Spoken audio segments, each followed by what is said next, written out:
All right, so hi everybody. Welcome to our fams that are on, and welcome to those that are viewing this later. My name is Jackie Mallory. I'm the Phambassador Program Director, and we are here tonight to cover our Philly Fundamentals session on Black arts and culture. And so we're going to do a deep dive into all things musical influences in the city of Philadelphia.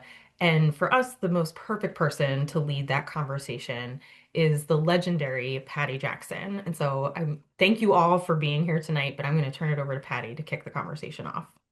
Hi, everybody. It's my pleasure to be here. And I'm joining conversation with two people that I really respect. You know, how you admire people from afar. These are two people that I admire, and I thought they would be perfect for the conversation. Local singer. Can we put actress in there soon? Suzanne Christine Have is IMDb joining credits. us. Yes. Philadelphia is a music city, and this is the woman who is behind that.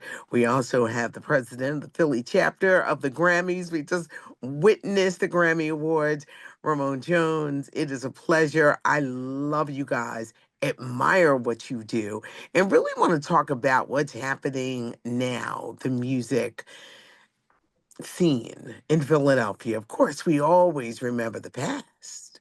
But You're right. what's in store for the future? Now, I don't know how this works. I'm not real techie. Ramona, you here? Yes, I'm here. Okay, good. Okay, so I guess as you talk, you'll come. Let's Yes. talk about the music history of Philadelphia.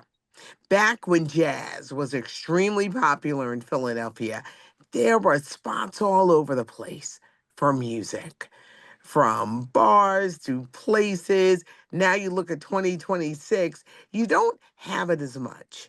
And when you talk about local music, where do our local artists grow and play and live and entertain? Where are some of the spots that's happening right now? Who wants to go first? Go ahead. Ladies first. And just a small correction. I'm Yeah. actually the executive director for the Philadelphia chapter, not the president. Okay, well, he's the executive director. He's in charge. Ah, but Sue Yeah. Chris, please, by all means, you first. Yeah, so so Philadelphia, I came into the game and totally missed a huge era where everybody was going to Black Lily and they were performing, and some of our famous music artists that we all have grown to love and know. Our music soul childs are Jill Scott, who is, putting out her album's coming out on the Friday. Actually, mine is on the way, and I cannot wait till it gets here. um, our Kindred the Family Soul, all of our neo soul era, they came out like a few years before I was able to hit that scene. I never forget. I was trying to go to Black Lily, and I went and found out that it was just done. It was over. Five Spot had a fire, and I was like, what? Dang! As soon as I get old enough to do this, but now Philadelphia music artists are curating a lot of their own events. Mhm. And when we speak to jazz, there's actually a nice jazz scene that's actually happening in Philadelphia. It really seems as though I would say Philadelphia is making themselves more of a jazz city, so to speak. And I would say that because when we talk about venues, a lot of the known venues that you hear a lot of music, it's mainly jazz musicians. You go to Time, if you go to Chris Jazz's Cafe, you go to Vinyl. There's like a nice little corridor area right downtown, not too far away from Kimmel Center, where you can hit a good 5 or 6 different jazz venues on Mhm. any given weeknight. And um, if you're even, and we can't forget South. Now that's not in the area where there's lots of jazz venues in one location. But if you travel down Broad Street, now my girl Soraya Nicole, who's really entered into the jazz area, she's getting multiple nights doing jazz live in in South Jazz's restaurant, which is a beautiful restaurant. If you haven't been there, food is great. So there's lots of performances, and this is a Black-owned venue because I know it's Black History Month, and we're going to talk about Black-owned venues.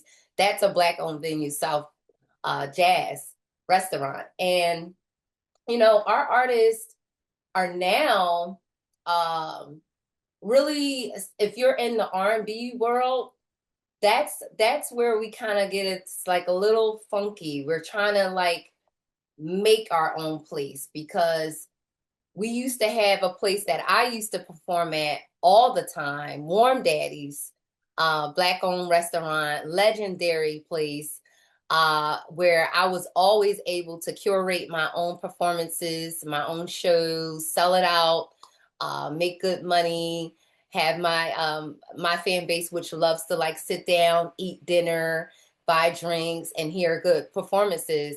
That venue is no longer here. But we do have like Jacqueline Constance, who's a amazing artist who just had a great performance last night at Velvet Whip, which is a underground speakeasy, and very nice vibe in there. And she was able to bring her fan base out to do performances there. So I'll let Ramon give his sense because I'm a new mommy for those of y'all who do not know, and I don't be outside as much as I used to be, but I do know that there are some great venues that artists are able to like grow. And I will say this last one, thanks to the Commerce Department, Tuesday Night Lives are a new event that is happening. And if you want to grow a fan base, or you're looking to like just get your vocals out, or you're looking to play or hear live music, there's literally 5 different hotels. If you go to the Commerce Department's website where you can hear live music. I got scoop on that. It's going to starting in the spring when we're outside. It'll be Monday, Tuesday, and Wednesday. So it's great. And you got to tell me, where's the Velvet Whip? Velvet Whip, you have that address? I don't have that address. It's on 11th, 11th. like between Vine and Callow Hill. Okay. Yeah. All Mm-hmm. right. All right. Yeah. Auntie might have to come and visit. It's nice. Got to be careful and go down them stairs. It's literally walking into a cellar. It's kind of steep, but it's a beautiful place. Like Suzanne said, it's a really great new room for artists to create. And I'm glad you brought up this subject, Patty, because venues are so essential to experimentation. Like these are the rooms where they create space for risk and community and genre evolution and just innovation across the board. And I'm a little older than my sis Sue because I was here enjoying the Black Lily in that scene. That's actually one of the things that drew me to Philadelphia. 22 years ago, I moved here for graduate school, but I was already visiting before then in the early 2000s and just falling in love with just the surge of Black music excellence that was exploding and making such a global impact. So I do think that having those type of a Crimson Moon, so many places where um, artists were given a platform or just an area where they could be free and safe and create. And I think these are kind of like incubators, if you will, to bring great art to the world, Philly style. To add to some of the venues that Suzanne has mentioned, I know that Jotty Brenda still does a lot of live music, Union Transfer, Solar Myth. There's still some. And even beyond that, Suzanne kind of mentioned this earlier. A lot of artists are taking it into their own hands. A lot of artists and industry leaders. So even where the venues don't exist in a proper, maybe say musical format, people are partnering with retail shops and with cafes to create their own pop-up open mics and jam sessions. I know one very popular one. Shout out to my little brother Treyway in the Now Generation. He does the rhythm section at Margolies, which is connected to Fabrico. Yeah, and it's incredible. It is very reminiscent of Black Lily, honest. And artists are finding these spaces where they can come in and they just share. Like you never know who's going to be there. Just like at the Black Lily, you never know who's going to walk in. A lot of time when they're major touring artists in town, their bands and their background singers, and sometimes even the biggest names, they'll just pop up and they might give you a number or two, or just take it in and soak in all the musical greatness. Ramon, who was one of the biggest artists that popped up at Black Lily that made you say, "Oh my gosh, they're here"?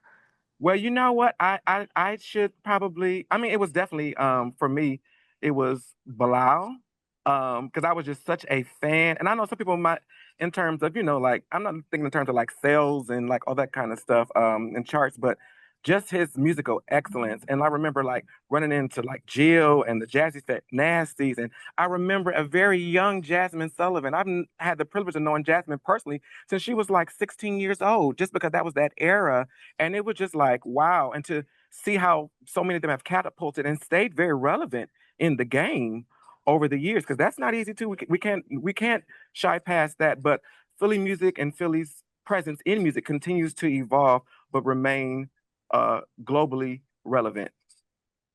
Mhm. Suzanne, music and dancing, that scene. I know you're a new mommy and you're not getting out much. But for you too, Ramon, for people with the music and dancing and just going out, does that scene continue to thrive in Philadelphia? Yeah, they're going to the Saint to do these things. I mean, that is still a very popular location, especially down like the 13th and Chestnut area. Is it called the Woodies? Woody's? Sorry, Yeah. the Woodies. They definitely have the dancing, and music era. Yes, I mean the club scene. I think there's still a great club scene. Hmm. My friend Nas, of 6'8", he does a lot of, he curates a lot of, just parties, nights out, and he always has people come out. He does the big, huge You Plus Me plus R&B event where he brings out R&B artists, and people are like screaming to the top of their lungs and singing R&B songs. And these are the R&B songs that make you dance, and the R&B songs that you just sing into. And we went out, some of my friends, because again I don't get out too much, but it was like another little speakeasy part, and we were out dancing. He had the DJ music on, but when I came outside, there were a lot of young people, lots of young people, and freezing cold. I had my fur on.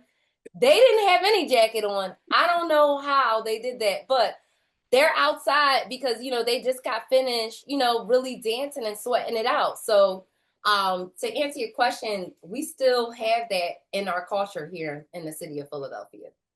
Ramon, how important is or are events like this when you hear of these like R&B nights, the Philly music scene to continue to thrive and grow? How important is this? It's absolutely essential. I mean, it connects community and culture, and it really tells the story of Philadelphia.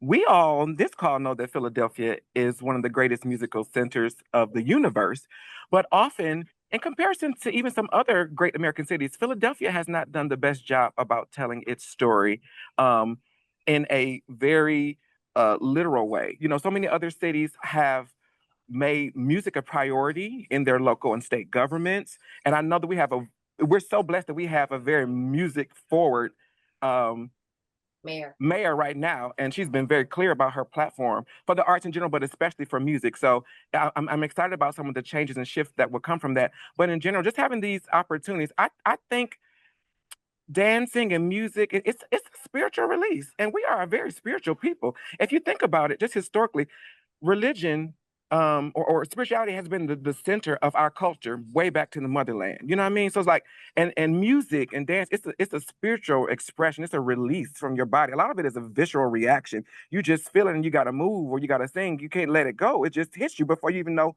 you're reacting to it. And I think that is one of the things, to create these opportunities for those who are not so young, but especially for the younger generation, so that they have these places to test out their craft and grow and collaborate and expand and just become great. I'm sure that if you speak to any of those great artists that we just mentioned before, of the Black Lily era, of the Gamble and Huff era, even way back, like they would talk about how they really sharpen their chops by having this sense of community in these spaces where they could just build and grow. Suzanne, switching to you, your efforts with your group, just making it known that Philadelphia is a music city. I commend you for this because, as Ramon said, it is often overlooked, it's forgotten, but here you are leading the charge to let everybody know Philly is a music city. Period. Period. First off, Philadelphia, and before I talk, I got to give a shout out because I have a co-chair, Carrie Park, who's with the Philadelphia Music Alliance, who could possibly be tuned in. And I just wanted to give her a shout out to my girl because I don't do these things alone. And I have an entire task force of individuals and leaders who are in the city of Philadelphia, Ramon being one of them, Patty Jackson being another, who is just helping towards the efforts of bringing forth this information. It's a priority for me. Music is at the heart of everything that I do and love. And I would not be the amazing performer that I am, talent that I am, without having grown up in Philadelphia and being groomed by other amazing Philadelphia talent, being a part of the Annenberg Theater or the Young Performers Theater Camp, doing musical theater and learning how to hit that stage and brighten up the stage. I would not have had that if I didn't get my training through Vera Eubanks, whose son you saw every night. And so, who's Kevin Eubanks, if you don't know, Kevin Eubanks is. And, I'm that artist that did move. I'm the artist who moved from the city of Philadelphia when I felt like maybe I hit my own ceiling. And I moved to New York City.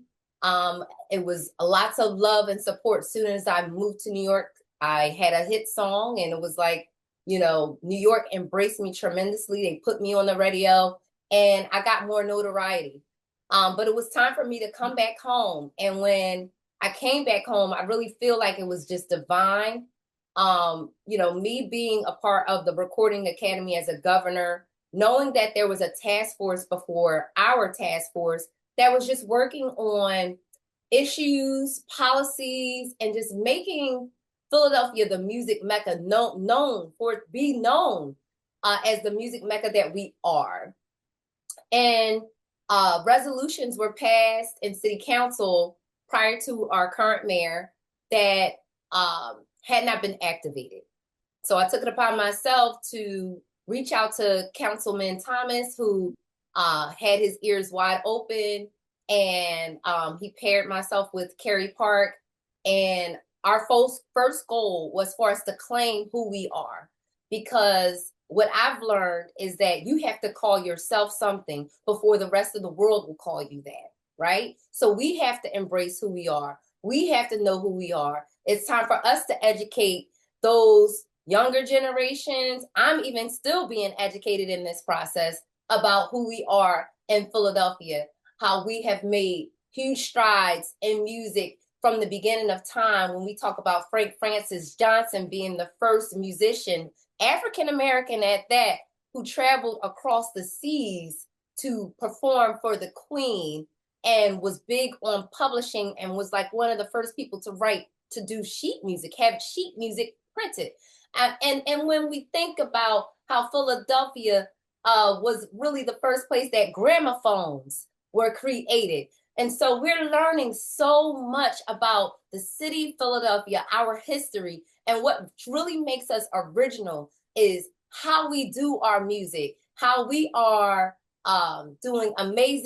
we've done amazing work in every genre on the map. And so it's time for us to put ourselves on the map. It's time to bring value to music, because we need government to know that it's valuable. We need us to know that we're valuable. We need to know that we don't have to be in a crab in a barrel mentality when it comes to this, because this is an abundant world. We have to have an abundant mindset. And there's plenty for all of us here in the city of Philadelphia for us to do. When I look at the Grammys and I see that there is Philadelphians winning Grammys and Philadelphians being nominated, that is the proof that we have to remember that anything is possible and that we all have the greatness within us. And it's just time for us to be uplifted and to continue to uplift who we are.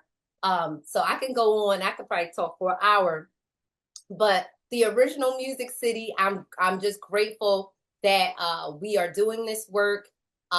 We are creating the policies. We're going to be celebrating Philadelphia Music Month this May for the first time. So if you are in music, make sure that you find a way to celebrate Philadelphia music within your organization or whatever it is that you do. You'll be hopefully, we'll be reaching out to you because we have a long list of organizations, venues, studios. Philadelphia is really truly a music city, period. Yes, it is. Oh my gosh. I love Ramon. Yeah, I'm sorry, go ahead, Patty. Your thoughts on this, because Philadelphia is a music city. It is, and I'm just so impassioned by my sister because I'm in this thing with her, like just Yes. her her her charge for this, and I'm happy to be with her on this journey. But like she said, like the history goes way back, like so the city is and the city and the nation are celebrating 250 years officially, but historians say that Black Philadelphians have been contributing to music in America over 300 years. So our impact in American music predates even the nation itself. Philadelphia is one of the oldest Black cultural centers in America. It was one of the largest populations of free Blacks in the colonial days. So there's just so much. And I think that everything Suzanne said, even referencing Frank Johnson, like there's a responsibility for us to continue that, to carry the torch per se, and further the greatness that comes out of Philly. So all those things are important. Ramon, you as the executive director of this Philadelphia chapter, you see the future in music. You see Philadelphia playing this major force as we go forward. How does that make you feel? How exciting is that? It's beyond exciting. I'm so dedicated and committed to doing whatever I can in my role, Hmm. both professionally or personally, to help further those charges, to help be a resource to aspiring talent and music professionals. As Suzanne alluded to earlier, I'm in these streets. I am out and about. Y'all know y'all might see me anywhere. I if someone invites me, if I'm at all available, I will go and support. And it doesn't matter the genre. And that's another thing I'm glad Suzanne um, mentioned. I want to go back on that. So often when we speak about Black music, Black American music, we kind of pigeonhole ourselves psychologically to just think of jazz, R&B, and hip hop. But we are making strides. There are quite a few Black female classical singers who are Grammy winners in Philadelphia. And so it's just that's just one example, but we touch everything and we have an impact and an influence on it. So I'm just really excited to see what's coming on. People are being so experimental with their sounds. I think now more than ever, the lines between genres are grayer than ever. Like there's so much influence and cross genre mixing and fusion. So In rock music, yes, yes, absolutely. those playing guitars and those with the live instruments, that is so important. And that history is like, don't 100%. put us in a box because No, we there doing is, folk, we doing house, we doing yes. gospel. Yes. I just recently found out that there is a thriving bluegrass community in Philadelphia. Who knew? Who Like knew? who knew? But I'm trying to be connected and help everyone get to where they need to get to celebrate the greatness in Philadelphia music. Absolutely. The shifts in the culture, it's good to see that it opening up and just welcoming all types of music, and that we can do more than just with the lack of music in schools, how important it is for parents or the tribe or the village. It takes a village to raise our children, to incorporate music in a child's life. It's essential. I cannot imagine growing up without access to music, to the arts in general, but especially music. As I said earlier, music is a very spiritual thing for me, especially. So I can imagine how contained or just blocked I might have felt. But I've been so fortunate to go to a performing arts high school. I'm a native of Cleveland, Ohio, but Philly is absolutely home. I've lived in Philly now longer than I was in my hometown of Cleveland. But just being able to have access to music programs and music performances, and it's unfortunate that the public school system for Philadelphia has shifted so much where now it does become kind of a chore for parents who might not have, the financial resources or otherwise to, seek professional training for their kids. But I'm so grateful for programs like Musicopia, and there are a lot of other organizations that are trying to fill in the gaps, but they shouldn't have to. And it's really hard for everybody to do that. But I commend all those type of organizations, and it's a bigger fight for us all together. But music is absolutely essential, Patty. It's a part of the cultural foundation of civilization, the It arts. is. I love Musicopia. Did an Yeah. event with them last year, and it's crucial that our children know music and feel the love and the history. And Suzanne, Philadelphia is a music city. Yeah, When you look to the past and you think of the sound of Philadelphia. mhm. When I think about the sound, and I'm sorry, I was like so ready to talk about Oh, the schools and arts. no, go talk about that too. Go ahead. Yes, I don't want to forget about the sound. Yeah. But I really quickly, music, I know it saved me, and it saved me on multiple occasions throughout my lifetimes. And um, going to girls' high, that's really all I really did in school. I was a part of the vocal music class. I was a part of my treble clef choir, which started before school started. My class had me up singing first soprano at 7 o'clock in the morning. And that was the only thing that was going to get me up out of bed that early was treble clef choir. Because if it was anything else, I might have been late. um, but music in school is very important, and I really want to say that Philadelphia does have a lot of great organizations, and we're a big nonprofit city, right? We're big on nonprofits. Lots of nonprofits are being founded here, and I really cannot wait until the original Music City Task Force is able to really reveal a lot of the work that we've been doing, because when we talk about resources and we talk about, like, when I say that I have lists of the landscape, as we're working on our mapping of Philadelphia music, we have so many organizations for youth to get involved in. And what we really want to do is we want to make sure that parents are able to navigate Philadelphia's music scene with ease. So they will be able to know if,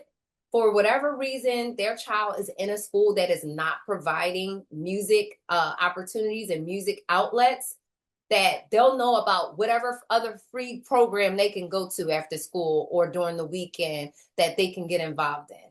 So I just wanted to put that out there, throw that out there. It's coming down the pipeline. We are really working tirelessly on getting information over to getting information out to the city of Philadelphia so we can navigate our music industry with ease. And when we think about the sound of Philadelphia, now when we think about the sound of Philadelphia, I'm gonna tell you what my first thought is always gonna be. I feel like I'm an adopted family member, Kenny Gamble, and that's who I think about when we talk about the sound of Philadelphia. Although I know the sound of Philadelphia is very vast because we are encompassing every genre. But when we talk about that, I'm going to think about the songs that came out of Philadelphia International Records on Broad Street and the hits that were made. I also think about the great artists. I'm a And yeah, 44 all the art. year radio vet, and to know that every other city loves to claim Frankie Beverly, But we're like, oh no, no, no, no, no. That's Philly. You got DC and New Orleans and everyone claims him. But it's so good to say, no, he's Frankie Beverly us. is ours. He's ours. I think about the OJs. Started in Cleveland, Ohio, started there, but it was the sound of Philadelphia that really helped to shape them. When you're in Philly and you walk on Broad Street and you see the artists in that Philadelphia Music Alliance, it is all genres of music. Right. How do you go? You go from a Mario Lanza to a Jazzy Jeff and a Fresh Prince and a Pearl Bailey, and you think of LaBelle and you think of Patti LaBelle. You just think about the greats and the people who are behind the scenes making sure that And our Phyllis music Hyman. came out. Yes. I gotta mention her because she was one of the first concerts I ever been to at the Dell Music Center. I was a little kid. I remember them having like colorful seats or something like that back in the day. And Phyllis Hyman, I was just in awe of her. Yes. But yes, those are the people that I think about is, who really really put Philadelphia on the map big time. Ramon, your thoughts. Oh, Those who paved the way. yes. I also am so attached and connected to the fantastic Gamble and Huff legacy. It's probably a little known fact that when I came here for grad school at Drexel, my very first job in the nonprofit industry was working for the Rhythm and Blues Foundation, and at that time, Mr. Gamble had helped move it from the Smithsonian D.C. to Philadelphia because he knew the importance of R&B music and the history here. And so I was, like a 22-year-old working for the Rhythm and Blues Foundation as their operations administrator. And Mr. Gamble was our vice chair of the board. So he would just come in and let's get it done. And like just his energy and just to be so young and witnessing such greatness. I picked up so many things on him just as far as like how he moves as a businessman as well as a creator. And I'm so grateful for that. And spent many times RIP to Philadelphia International Records. Now it's, what it is. And I do love Lock Bar, but I do miss PIR.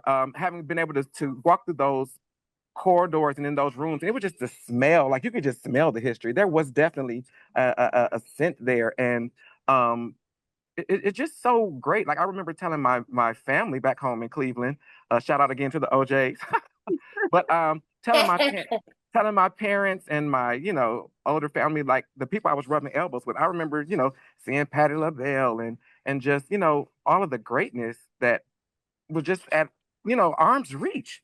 And it really was enriching and helped give me the foundation for where I am today and working for the Recording Academy, because that was really my foray into um, the recording industry was the Rhythm and Blues Foundation. And the majority of our constituents were pioneering Black artists in the genre of rhythm and blues.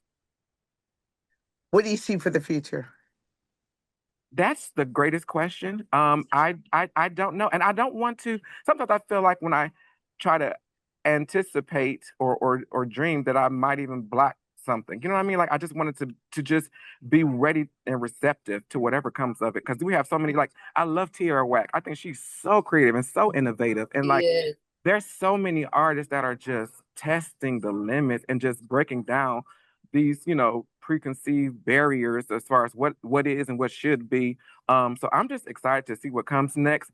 Also, I would be remiss not to include some comment on AI, because it is definitely something that is affecting not only music but every industry. There are, and we have to be honest, there are some benefits of AI to pretty much any industry, but one thing I can say is it should be used to enhance human creativity, not replace it. And so I think it's really important as we look to the future that we are continuing to groom and train musicians so that we don't have to sit up and listen to a whole bunch of robots create music for us. I No, we think don't need that. right, we don't want that at all. We want this next generation to utilize the tools to, enhance what they are creating, but it needs to be conceptualized and ideated within them in their humanity and their expression. Real musicians must never go away. Ever, ever. Ever, Because ever. if they go away, I will too. Yeah. We, we need our Period. real musicians. We need our local musicians. We do. We need it. We need them.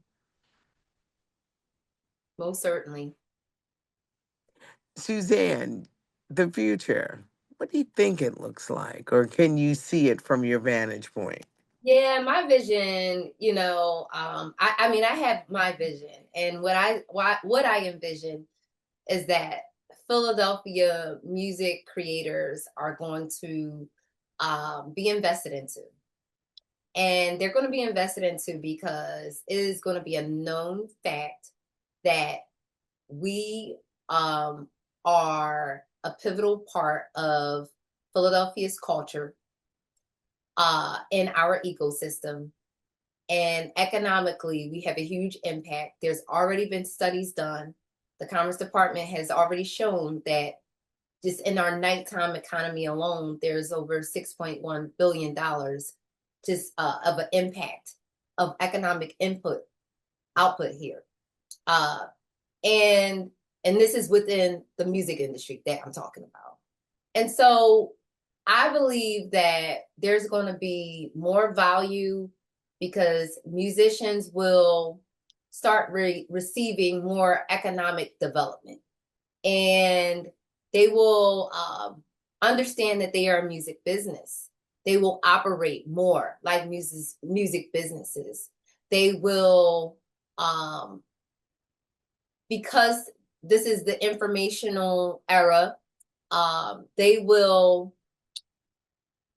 have access to more knowledge of how to progress in this industry with ease in Philadelphia.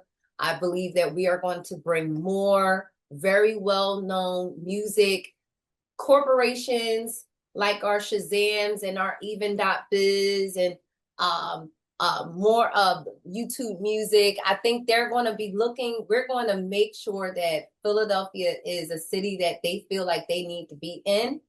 And if other cities were able to do it, Philadelphia is able to do it. If all these amazing people feel a need to come to Philadelphia to grab our talent because we have the best talent pool here, Philadelphia is going to be a place where infrastructure is built so that we can actually win in Philadelphia. And that is the vision that I see in Philadelphia. And that means more music coming into the airport, hearing Philadelphia talent, hearing Philadelphia music, not Motown music. Shout out to Motown. We love Motown, but we're going to hear Philadelphia and we're going to uplift more of Philadelphia. And that's the vision that I have. And that's what I see. People from all over the world are going to come to see the PMA's Walk of Fame, just like they come out to LA to see the Hollywood stars. And that's where I'm at with it.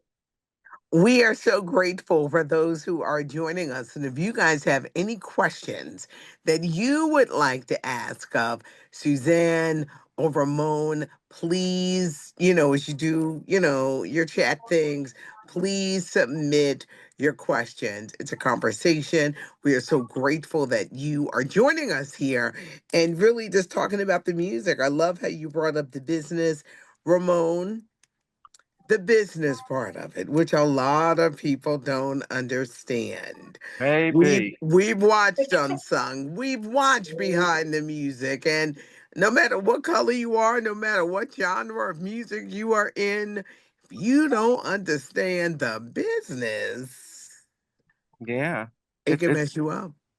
so true, so true. And it's so important. And that's one of the things that we hold as a priority, as a tenet for the Recording Academy. Education is so important for our members and our Grammy U members, which are our college age students who are coming up in the industry as our next generation of leaders and artists and creatives. So it's really important to make sure that people have all the educational foundation that they need or they can protect themselves. Now, one thing I will say is I think it's a it's a it's a greater day in that because of the advances of technology, a lot of things are available at your fingertips. You can Google, you can ask Chat GPT, you can find out a lot more than what some of our, our more legacy artists had to endure. One of the things that I learned and really made me have, I guess, a greater affinity for the music business when I was at the Rhythm and Blues Foundation. A lot of people don't realize the foundation was created to provide financial and medical support for artists who were pioneers in the rhythm and blues era, who many of them had been, really bad contracts, robbed of things. The foundation was actually a part of a Supreme Court ruling when the mother of rhythm and blues, Ruth Brown, sued Ahmet Ertegun at Atlantic Records because of the horrible deal she was dealt. So that came out of that. So I had the chance to meet so many artists, and some of them were like some of the biggest names, and then they would call in wanting to request grants, and you just would be devastated, like where some of their lives had led them. And it just was like, it was an eye-opening experience and an enriching experience. But to echo what you're saying, like the educational component is so crucial. And I think it also ties into the infrastructure. What Suzanne was mentioning before, like having the things in the greater Philadelphia music scene, in the music industry, where people not only want to come, but want to stay. Suzanne mentioned that, she went away for a little while, then she came back. So many artists think they have to leave in order to find that. But I think as we continue to push the original Music City and have more corporations and tastemakers buy into that and build the infrastructure here for people want to stay and thrive in their careers, I think it only will benefit the city, the state, the nation, the world exponentially. I like that. Suzanne, your final thoughts. We are still welcoming any questions or comments that you have that we can share. Susan, your final thoughts. Yeah, I think my final thoughts, as it pertains to education, I would like to bring that in. I'm big on the education. I started my nonprofit, SCH Creative and Performing Arts program.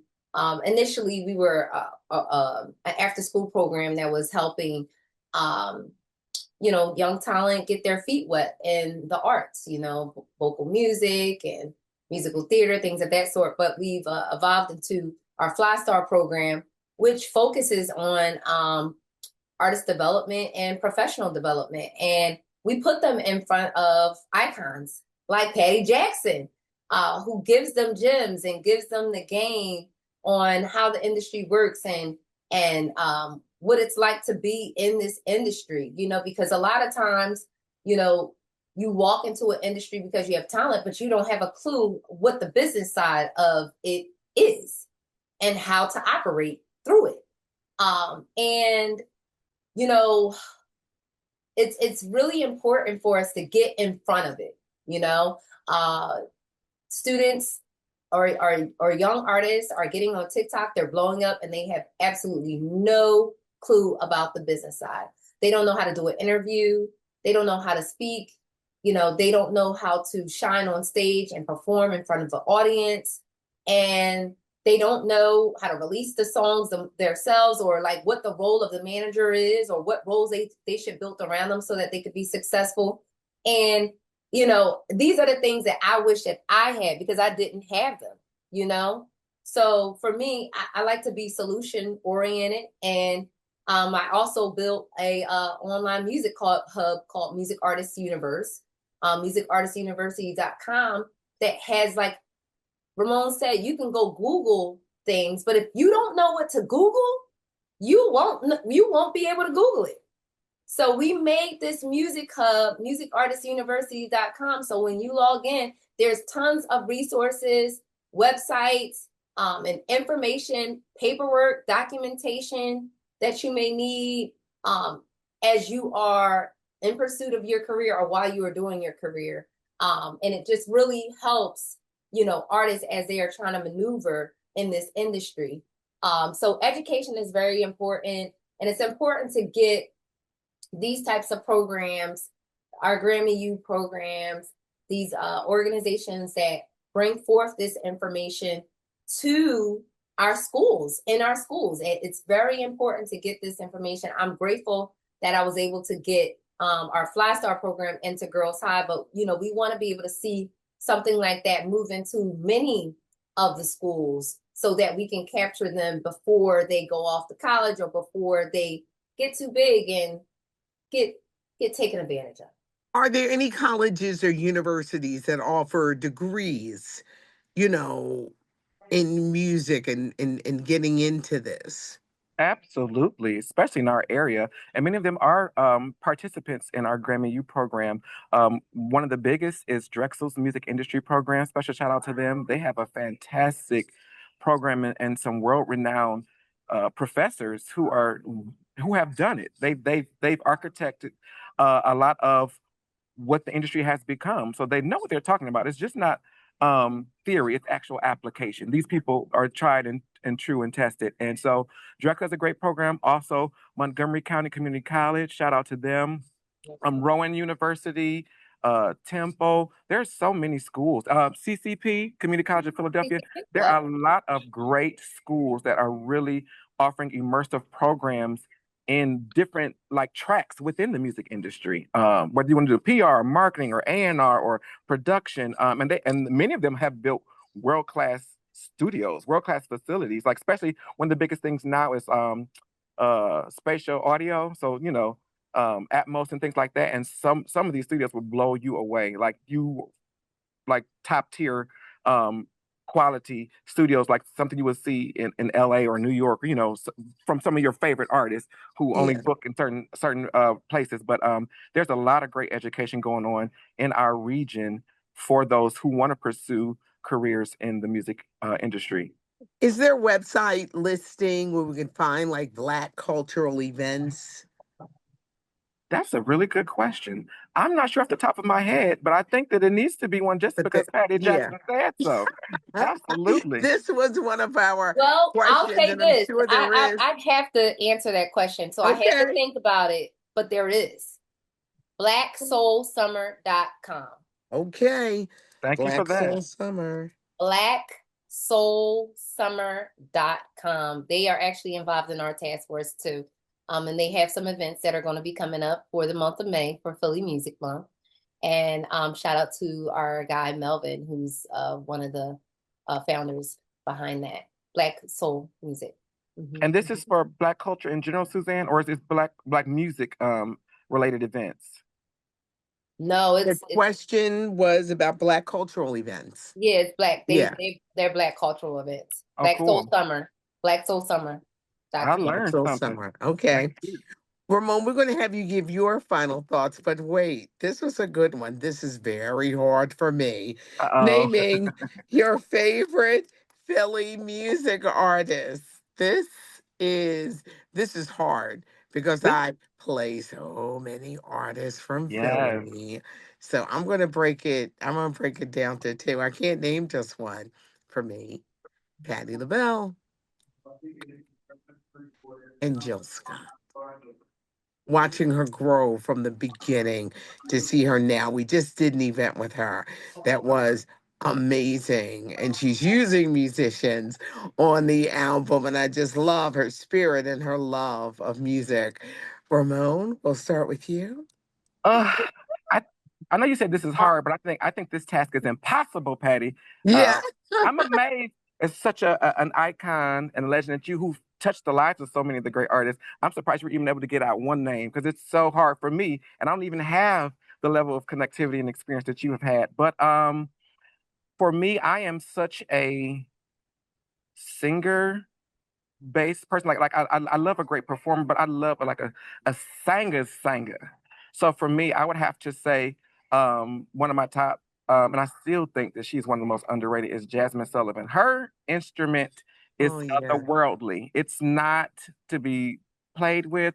The things that she does, and even watching her grow stylistically, some of the choices that she has, she's just an amazing artist. I also have to say Bilal, he is one of the best male vocalist ever. Did y'all see how he tore up the Yeah. D'Angelo tribute? Oh, we Yes. Baby, at the saw it. We Grammys. saw it. Woo! And it's just like it's so effortless, but it's so clean. Like so, I don't know if I can go into five. I also love Jill. I think she's one of the best storytellers. One of the things I love about her, that's why I fell in love with her because her music is great in her poetry, but her performance. She is a storyteller. She literally holds it in the palm of her hand the entire show. I remember just sitting there like, Yeah. it's a continuum, and I think that's the art that's lost. I mean, that could be a whole nother conversation about recording artists versus live performers because not Yes. the two don't always meet. No, Some they people are great. don't. Some people are No, great they recording don't. artists, and some people are great performers. Yeah. But I digress. Oh God, like I'm just gonna leave it there because that's Okay. where I'm gonna have to stop. Suzanne? Yeah, darn. Hey. I've never been one to say I have favorites. I'm gonna just throw that out there and put that out there first. I will say like Phyllis Hyman was one of my favorites. I love growing up hearing Phyllis. Her tone, her style, one of my favorites. Meet Me on the Moon, one of my favorites. Okay. But I grew up really listening, and I sang this woman's song at every open mic for probably like 3 years straight. And that's Vivian Green. Ah. Yes, Vivian Green. Her tonality is very similar to mine. So when I hear her, like I think of myself, and I always enjoyed singing her first album. I probably it should have just burnt down because I played it so much. But Jill Scott is another favorite. She's really at the top of my list. Ran her who was Jill Scott done. It was just I ran it so much. And I know, see, this is why there's no favorite. Music Soul Child, let me tell you something. He performed at the Roots Picnic, I think it was 2 years ago. And it was like 20th year. His album 20th, it was 20 years. And I was in the front, y'all. I was in the front and I sang every song. I mean, every song. I've had the pleasure of meeting him. I love Music Soul Child as well. And shout out to Carvin Havens, a good friend of mine who's written a lot of music. So yeah. See, Suzanne, that's why I had to stop myself because I was I just just like can you. be just going on and on, You said I right? had to I know pause. Patti LaBelle is on the top of my list too, but it's like I just be y'all be like, well, who's your favorite? I never give favorites. It's hard. It's Patty hard. P, all the greats, yes. Of Ramon, when you said it's impossible. It is. It It's is. impossible. 'Cause I was about to go just like Suzanne, and you would have heard me name 30 artists before I even Yeah. realized it. Your final thoughts as we wrap up, Ramon.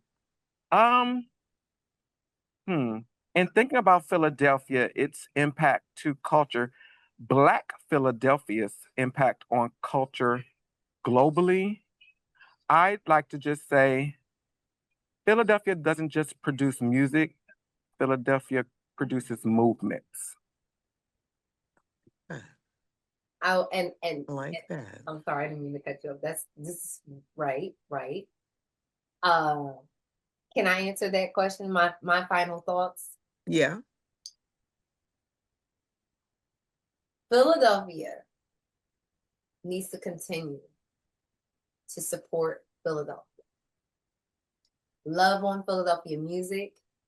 Remember that we are at the top of the list when it comes to music, when it comes to just Philadelphia culture. Philadelphia music travels lands and seas. That's what it does. It travels land and sea. And